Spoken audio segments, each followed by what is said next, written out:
Okay, let's get started, shall we? Let's first of all talk about the new Thulcandra album. Hopefully I pronounced it right. Yes. Well, the new album came together during the last 2 years, and we're just looking into the release day in a couple of days. And also, finally, we are coming back to, um, back to live shows. So we announced a national tiny little tour with a common band called The Spirit. And well, so far everything looks bright. We are all optimistic. I think the UK and the US are a little bit further when it comes to opening up and letting live shows happening again. Yeah. So over here, it's like a so-so situation, and it looks like things are getting better, but nobody knows exactly. So it's quite a gamble, but well, we make the best out of it, and we're just looking forward to finally release a new album after 6 years. Absolutely. But from what I've heard so far from A Dying Wish, it's been really, really good. Really, abrasive black metal, just the way a lot of people would say it should be. Thank you very much. That's a wonderful and nice compliment. Um, what what we simply did on this album is doing the opposite of what most bands these days trying to do. We said we are not going to polish the album. We are not editing everything to the max. We didn't put everything on the grid. I mean, there are no mistakes or something on the album, but you feel and hear that there's a real band performing. It's not something that has been constructed, or somehow there's a lot of spontaneity. There are some parts that I don't know how they came together, but we just put together a lot of different ideas. Everybody shared cool ideas, bad ideas, and we picked the best one. And that's exactly how a band should work. And this honesty and integral way of assembling music while not polishing everything, I think that's something that is a little bit the opposite of what people digest these days. And therefore, we are shining through a little bit through the wave of 1,000 releases each month. At least that's what I get so far from friends and journalists who listen to the album. That's quite cool. I mean, we are pure, raw, and underground, and it's strange that this is something special these days. No, but I think it's something like you say, where so many bands now, no matter how extreme they are polishing albums and sometimes sounding a little bit overproduced. It's nice to have something a little more raw without being falsely raw, if you know what I mean. It's not done for out of any sort of sense of pretension. Yeah, I mean, you hear that the players can perform. Yes. But still, you also gain the essence of each musician. Each character simply shines through. And I think the best example are always the drums, because it's so easy these days to simply work with replacing all kinds of toms, cymbals, and everything. It's quite easy these days. Yeah. But you simply cut off all the character of a drummer that way, and we did not work like that. Of course, we have a bass drum that's triggered, which is just a matter of taste. But everything else is exactly the material we are using also during live shows, and I think that's more honest than recording on an electric drum set or just replacing everything, and then you have more or less a different identity, and most probably an identity many other releases have as well, because everybody's using the same sound banks. Yeah. Well, like you mentioned there, you can hear the talent of the musicians, and in particular of note is you have two new musicians on board this time. You have Delastic on guitar and Carson Shawn on bass. Well, on this album, I had to record the bass myself. Oh, okay. Carson Shawn is a very close friend of the band who has been touring with a different group called Obscura from Germany. Yes, I know them. and he just joined us after, well, our bassist passed away last year. So we finished the album without him. Christian Kratzer was his name. Yes. And we simply finished the album the way we worked on it as a collective. But since he was not there anymore, I took over bass duties, and we used a couple of acoustic interludes he recorded during the pre-production on this album. So there are two, well, I would call them interludes, called Orchid of Grievance and what's the other one? In Bleak Misery, that have been taken from the pre-production. So you hear him performing on the album, and that's more a gesture of well, having him part of it. So Carson Shawn just joined as a live musician during this year, since we played a couple of national festivals. But it looks like we are working on the long term together. And the guitarist Mariano Delastic is the brother of our drummer. Oh, okay. He also joined a couple of years ago, so we are playing together for I think 2 or 3 years, maybe longer. My time in space, I'm getting old. But we all worked on the album together, so everybody put song ideas, and we shared skeletons and sketches of different songs. And in the end, I think that's also the reason why the album sounds a little bit different than the previous record, Ascension Lost. Yeah. What would you say the biggest difference is between The Dying Wish and Ascension Lost? Well, both albums, they have an entirely different way how they got assembled. Ascension Lost was basically split between music and lyrics, while I took over the entire music, writing, producing, recording, and our back then guitarist wrote an entire concept album in terms of lyrics. So this was entirely split.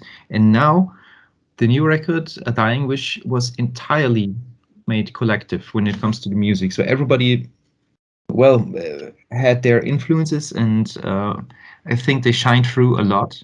Therefore, we also work with different parts we might have not used in the past. Some doomish looking or sounding like parts, some real raw Norwegian influenced black metal. So I think that the entire color palette of the music is a little bit more diverse. Yeah. And we also try to unfold the heavy metal approach a little bit more. There are more twin guitars, more Maiden.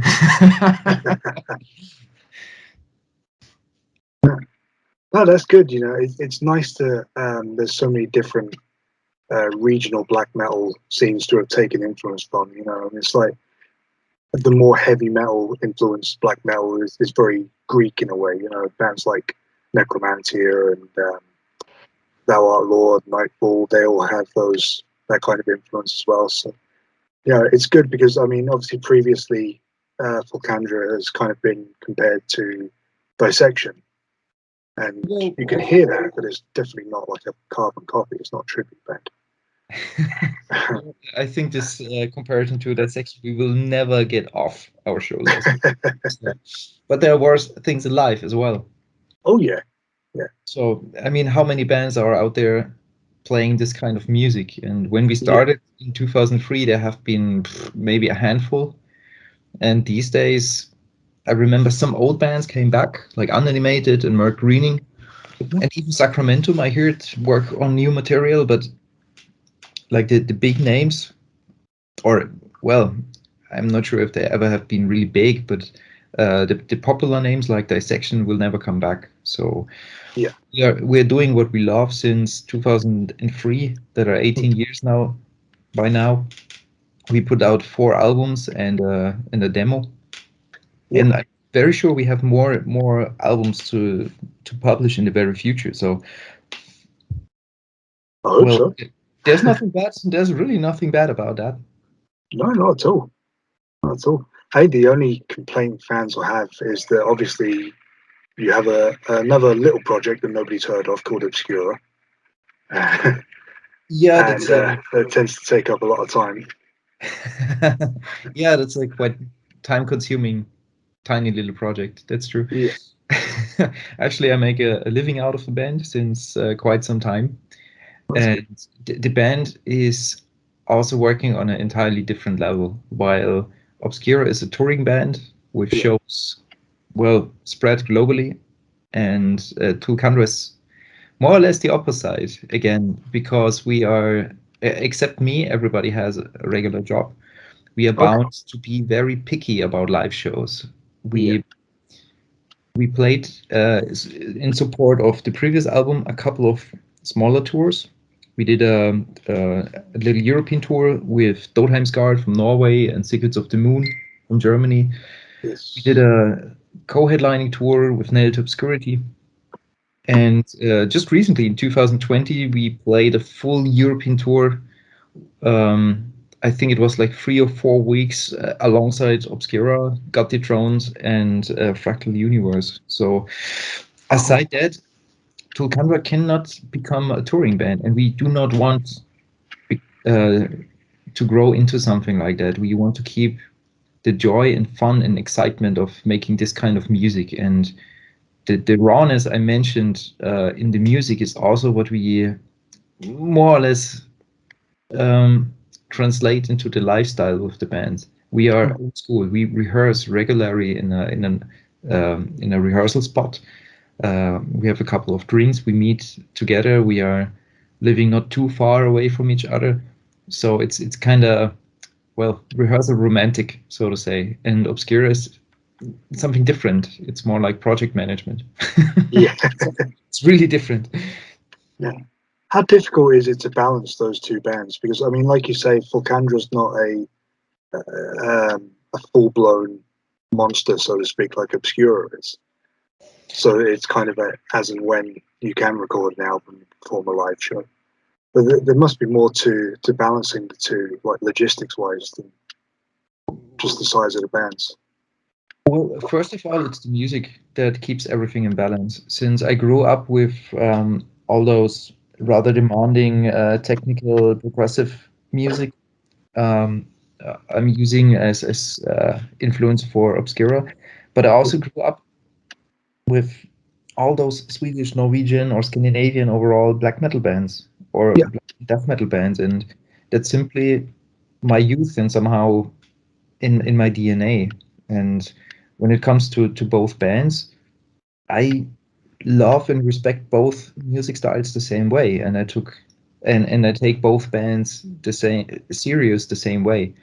The big difference is that Obscura somehow went well to the roof yes, in the last 10, 15 years, and Tulcandra is not doing that much when it comes to live shows, but we have a very, very loyal fan base that grows and grows and grows over the years. So I think there's no right or wrong how you handle a band, but both bands are successful in their respective genres and how we handle things. Although it's completely opposite of each other. It's a little strange, but funny at the same time. And yeah, for me personally, I love to rehearse with either Obscura and prepare for a couple of weeks playing this super weird music. And at the same time, I love sitting together with my friends in the rehearsal room playing Thulcandra with real speakers, not with an in-ear system, like pure rawness, and also travel around in a band and play cool shows and meeting people. So it's somehow keeping myself in balance, and that's something I really love. yeah. I mean, obviously they're both very extreme music, but they're completely different takes on extreme music. So it's painting with different colors in a way. You know, you're able to express yourself fully rather than pigeonholing yourself, so to speak. Yep, it's like a soccer professional who sometimes played tennis in his free time. Yeah. Well, we touched on the songwriting for the album and how you all work together in this. What was the recording process like? Well, we changed a little bit compared to all previous albums, since we changed, first of all, the producer. For the very first time, we worked with Dan Swaner, a Swedish legend, so to say, because he recorded and produced, I think, 1 million records in the last 30, 40 years. And among Opeth and Bloodbath, Catatonia, and the well-known bands, he also formed this entire Scandinavian scene from the mid-90s. So everything that, or most of the albums that have been released on No Fashion Records or War Anthem Records back in the days, he recorded. Dissection, Unanimated, Dawn, Gates of Ishtar, and many, many, many more. So it was something we wanted to do for probably 10 years, and working with him was super, super smooth. The big difference is simply that he's only mixing and mastering. He's not a recording engineer. And we hit 5 Lake Studios in Munich to record drums, and recorded everything else in my studio in southern Germany. So we are located around the Munich area, and it was quite easy to assemble everything. Very good. Very good. And was the recording affected by the pandemic in any way? I doubt we would have done anything in a different way, since this was super smooth, and we have been more or less forced to record over here, since Dan Swaner is not a recording engineer, as I mentioned. So I think it was in every decision, it was the first choice. Okay. Good. You've also done 2 music videos for the album, Funeral Pyre and Nocturnal Heresy.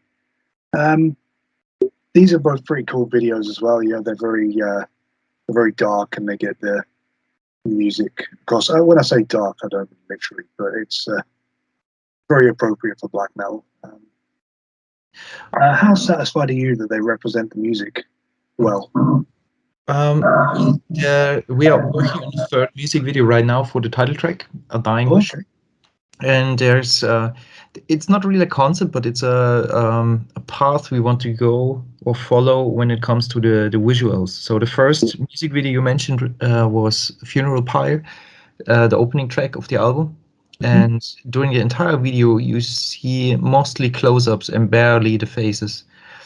With the second music video, Nocturnal Heresy, you see a little bit more of the band, a couple of total shots and Western shots with a little bit of fire. And the third one, A Dying Wish, is basically the pinnacle of what we are doing. Okay. And we hired Grupa 13, a company from Poland, who also shot for Behemoth, for Creator, and 1,000 other ones. And we will capture the new video in November in Poland, actually. So we all travel there, and this will be the final video for this campaign. Although we still have some live shots to present, there's some bonus tracks on the album. Night's Blood, a dissection cover, as well as The Spirit of the Night, which is a song from our debut album. And we captured both songs during our 15-year anniversary show, which was recorded with audio and video equipment. And there you see our old bassist with the current lineup that also recorded the album. And posthumous, we are going to release this video material for free for our fans. So we basically close the chapter and finish what we once started together. So it's all somehow connected, and there's always a reason why we do things and why we don't do things. No, I really like that idea. That's a really great way of both celebrating the music and honoring a fallen brother, so to speak. It's exactly what we had in mind. We're not putting it on the PR or something, but we just want to have it done. Well, something else I really like about the album is the artwork. And the artwork I really like because it is very much kind of a throwback to that kind of late 80s, early 90s metal album covers. It's very kind of cold looking and definitely you know, when you look at it, you know it's a form of black metal, but but not which form, that's up for debate. But it's unmistakably a metal album. Who's the artist for this record? This time we worked with Herbert Lochner, which is a German artist. We didn't even know he was active anymore, since he's quite old. I think he's in his late 60s, early 70s right now. Yeah. And he helped us a little bit out, since on the previous 3 albums we worked with Christian Wahlen, the Necrolord. But somehow the new ordered artwork got delayed, and we had to find a different solution. So when we talked to the German artist Herbert Lochner, we simply showed him the previous artwork, so he more or less knew what we are looking for. We are very strict when it comes to colors, and well, we have that. I would call him Frozen Freddy. It's basically to Eddie and another Maiden connection. And he just came up with this wonderful artwork, and it's as you mentioned, it's very, very clear. But at the same time, it works perfectly with the previous 3 albums and the next album we are going to release. So we keep this path of well, the visual aesthetics, so to say. Yeah, I think it works really well for Thulcandra, because I do like all the art for the albums thus far. It says that very, like I say, very icy blue aspect of it. You know, it doesn't matter what time of year you listen to Thulcandra, you're going to feel cold. Indeed.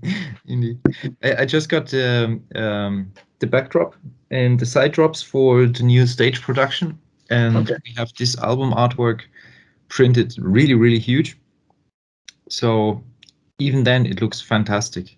And the artist Herbert, he even gave me the original painting, so it's painted in oil on canvas, and I got the original, so I have it here next to me, and we'll get the framework and have it well, somehow hang up in my apartment. So that's really cool. If you have the original painting in your house, that's something not everybody has. Oh yeah, that's something to treasure. If possible, I'd like to speak with you a little bit about Obscura. Sure. Because of course Obscura has a new album on the way as well, a Valediction. What can you tell me about the title, a Valediction? Well, a Valediction is basically meant literally being farewell, and the band itself had a couple of changes towards the last years. We changed the record label, we changed the producer as well. We worked with Fredrik Nordström and Studio Fredman in Sweden. I changed a couple of musicians in the lineup, and I also finished a 4-album cycle. So the band recorded 4 albums within 10 years that have been connected to each other with aesthetics, with music, with lyrics, and this entire chapter was simply finished. And I thought about using the title of Valediction is simply fitting perfectly if you leave all this behind you. And at the same time, in the last 2.5 years, I lost many friends, family members, also musicians I've been working with and playing with, like Alexi Laio, Jean Malone, Jean Reinhardt, our bassists, Christian Kratzer, just to name a few. And I figured I'm not 20 anymore, so I turned 36 this year.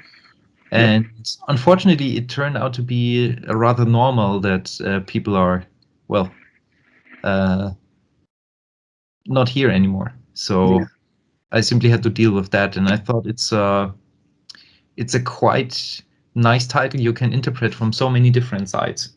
From, as I mentioned, well, I lost friends and they are gone. So it's rather a farewell. But at the same time, there are some songs that deal with something different. but you can also interpret it as a farewell or as a valediction. For example, I was born in the communistic part of Germany, and we escaped before the wall was down. So that was quite a journey through Austria, through Hungary, and then to the Netherlands. And we've been refugees basically, and we lost everything we had. My entire family lost everything they had, and they didn't knew in what kind of future they are basically escaping. And this was quite, I don't know, somehow interesting. I thought it was finally some time about writing with this topic in my head. And other songs are dealing with false friendship.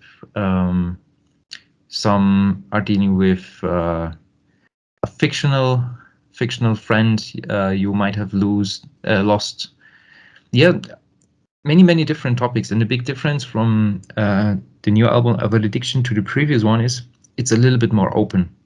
Because not only the title leaves so much room for interpretation, it's also a little bit more pure.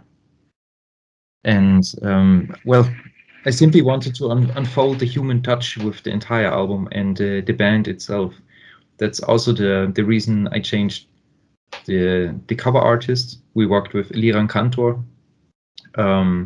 We worked with Fredrik Nordström, who is also known for his rather organic sounds and all the Swedish bands he produced, like In Flames, At the Gates.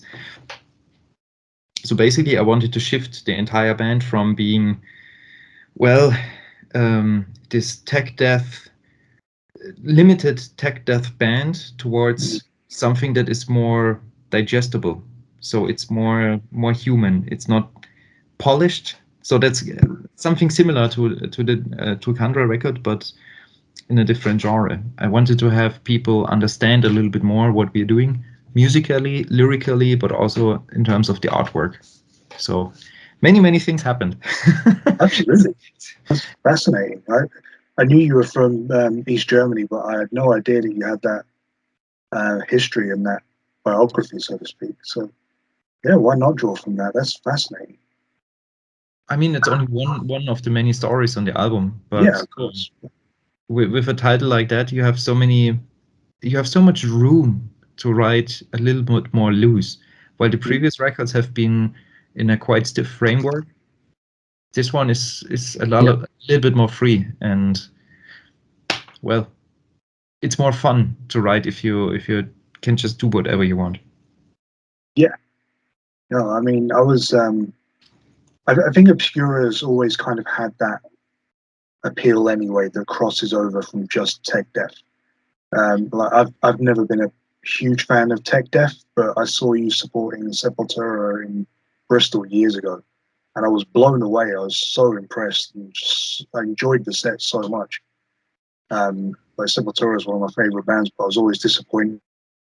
I was almost disappointed when they came on because I was enjoying that. I remember the show in Bristol. That was quite fun because the stage was so small, and you have these two, how you call it? The pillars. Pillars? I'm not sure. There are two iron. What's it called? Stangen. Give me a second.